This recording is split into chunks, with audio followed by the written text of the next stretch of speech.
Hi, this is Professor Cordes, and this is the week 3 lecture video for English 353 Children's Literature. This week, ladies and gentlemen, for our lecture video, it's going to be a little bit more interactive as I have a couple questions for you to respond to. In this part, there'll be a little place where you can click submit and put in your answers. I'm not looking for anything gigantic, paper-wise, citations. I'm looking for your personal responses in regards to the topics for this week.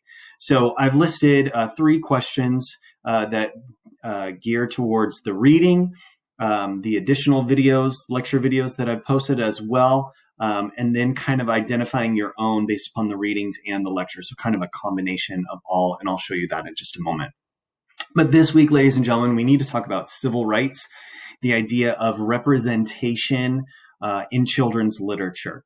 And unfortunately, this is a great area that has been lacking for a really, really long time. And it has only been within the last couple decades that we've began to see authors, illustrators, publishers, writers of children's literature begin to fill in those gaps.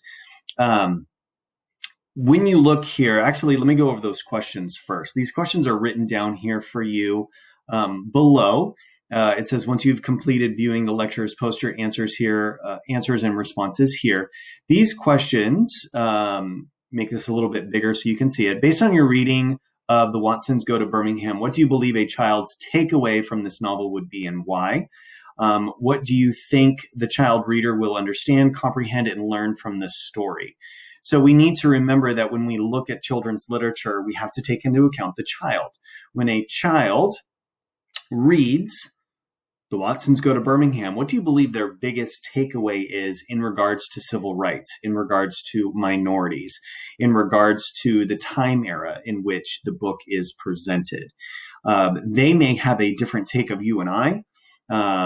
As the educated, life-experienced adult, we view things differently as far as like social justice, equity, equality. We look at those things different than a child. And so for that question, what do you believe the child would take away and why? Okay. The second question that you see here, it says, based on the various TED Talk videos, explain what you believe to be the most important aspect for having diversity in children's literature and why.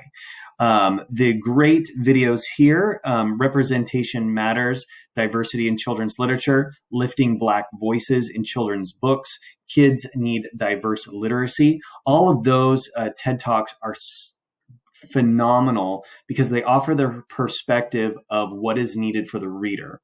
So I cannot reiterate that enough. We have to take into consideration the child and the child reader. So to have a voice, to see an image, an illustration that identifies that child is so, so significant, is so, so important. And for the longest time, those things have been lacking.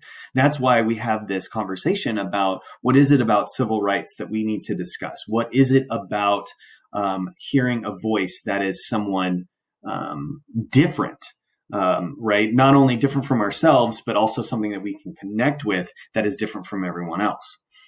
The very last question, question number 3, it says, what underdeveloped or underrated minority group do you believe must be shown and heard in children's literacy?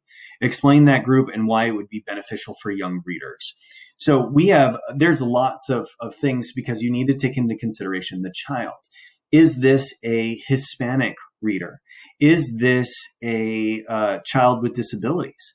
Is this a subgroup? Maybe there is a child that has 2 moms or 2 dads, and that's the family that they need to see represented in children's literature. What is it for that child? Now, coming from a Christian background, coming from an education background, being an education teacher, it's important to know that each child in your classroom or each child in your care has different perspectives. Okay. Think about this for a second. When I stand in front of my students, I never say, go home and talk to mom and dad, because not every student has a mom or dad. A lot of students, a lot of kids are being raised by grandparents, aunt and uncles, foster families. I use the terminology in my classroom, go home, talk to your grown-ups, because there has to be some sort of grown-up in the house. Talk to your grown-ups about this project coming up or whatever. I have to take into consideration that child. So when we look at this, what underdeveloped community, what underdeveloped minority group do you think needs to be represented, and explain why? So this gives you kind of an opportunity. If you don't know, I would take a moment to research. Okay.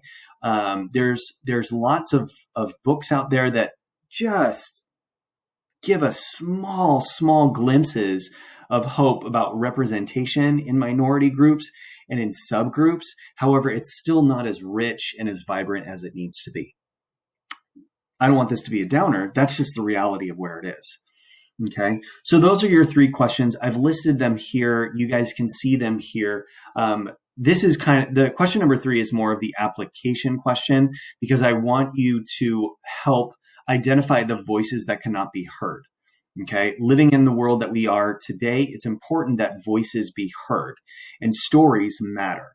Now that right there is a segue for one of the great pieces of academia regarding children's literacy and children's voices is this journal article, this text called The Complexity of Cultural Authenticity in Children's Literature. Stories Matter. The reason why this is such a great one is because, I mean, it covers everything from like multiculturalism to the way that stories are or cultures are represented. But here's the stuff. Let's step back for a moment. For the longest time, if there was a minority group that was presented in children's literature, it would have been done in a stereotype. It would have been done in an over-exaggerated way to showcase features that were not necessarily true, but kind of like the stigma or the category, so to speak. If you go back to watch Disney's Peter Pan, which was done in the 1950s, they stereotype the Native American to the extreme. And that movie would not fly today. Yes, no Peter Pan reference there. But that movie would not go over well because it's not an accurate representation. And so you have to distinguish between the two. What is the minority group, whatever it is? How is it being represented? And is it a stereotype, or is it authentically cultural and relevant to that group? Okay. So let's take into consideration, there's a short story that I read with my freshman students every year. It's called The Scarlet Ibis by James Hurst. And it's about this brother, or this boy who his parents have another boy. He's got a brother, but the brother has a handicap, a physical handicap. And more than likely, they never state it in the story, but more than likely it's cerebral palsy because his body is twisted and contorted. And it talks about the boy being unable to walk and all these things. So we can kind of piece together that that's the disability that he has. The problem is the way that the book represents, the way that the story represent him is very authentic. It's very real and does not exaggerate the components. So maybe it's not a problem. That right there is a genuine, here's what it's like to have a handicapped brother. And it talks about the emotional highs and lows. It talks about the unexpectancies. It takes it in a very real and raw fashion. Okay. Versus if there's another book that has a disabled child and yet being exaggerated as far as the wheelchair flies, or, they drop their canes and they rent. Like if it's exaggerated, it's not worth it. So please hear me and understand. And I know I'm kind of all over the place, but the reason why I still have this up on the screen is because the cultural authenticity of that subgroup is what's most important.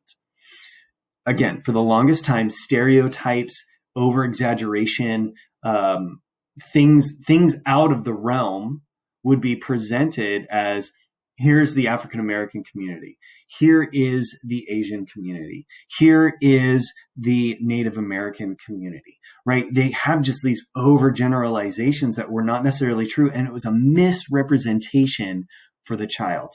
And that was the biggest holdup, because this affects the child. So if you look at civil rights within children's literature, you'll find lots of different historical components, which is all good. Rosa Parks, Malcolm X, Martin Luther King. Like there's tons and tons of civil rights activists that are showcased as far as historical components. However, that's different.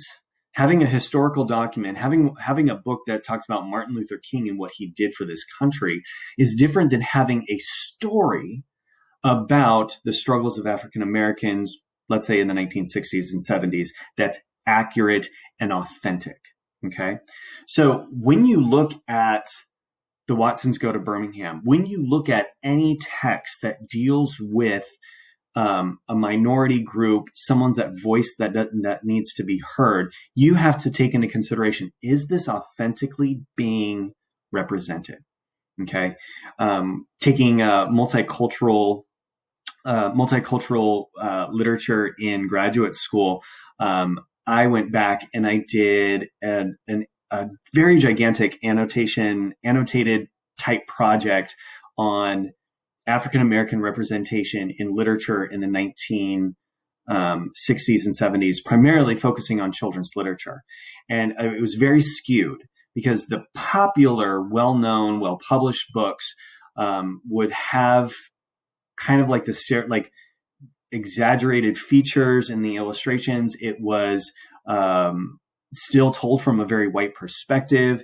They were things that weren't necessarily real about it. However, the other pieces of literature that I found were very, very true to the cultural climate, to the personal climate of what was happening to this group in the 1960s and 70s. So there's a distinction. How do we actually find those pieces of literature? How do we actually pull those things apart so we can study them well? So when you read The Watsons Go to Birmingham, it's not just, okay, here's a story about a family and they're traveling and these are the reasons why, and they come in contact with X, Y, and Z people and characters and all this other stuff. You're looking to see what is the representation of that culture. Okay, you're looking to see what is the representation of that group. Okay, so when you get into these different stories, please take that in consideration. Take that in consideration of the child and what him or her are absorbing from that text. Okay. Lots of good material, lots of good things, more eloquently said than I could ever piece together. But as you venture into these things, keep those at the forefront of your brain. How is this group? How is this minority? How are these people being represented? Are they stereotypes? Is it being authentic? Is it an exaggeration? Find out where it is. And even if you have to do a little bit of research to find out what was going on during the time in which the book was written, would be helpful and beneficial. Half of my multicultural literature project was dealing with the history of what was going on in the 1960s and 70s in America for African Americans.